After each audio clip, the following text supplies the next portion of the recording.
everyone, my name is Angeline Manusik and here's my assignment number 5, which is recreating a login system.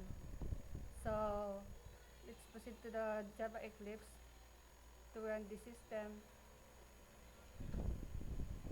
and then register, fill in the necessary details.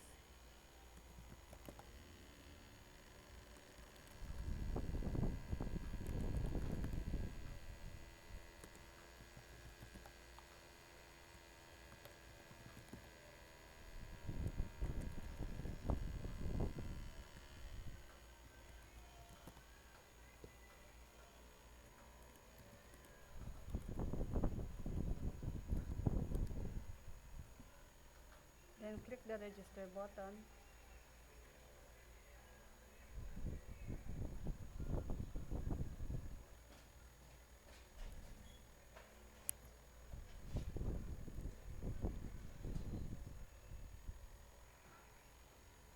And then proceed to the Microsoft Access.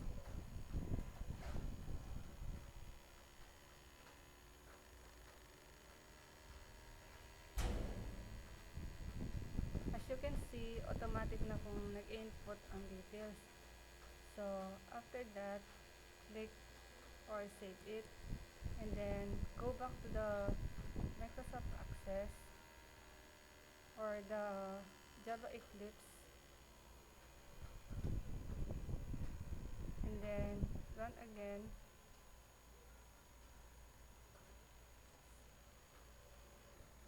Then, log in.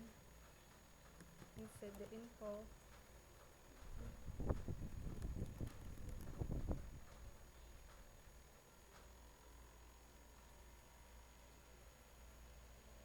And that's it.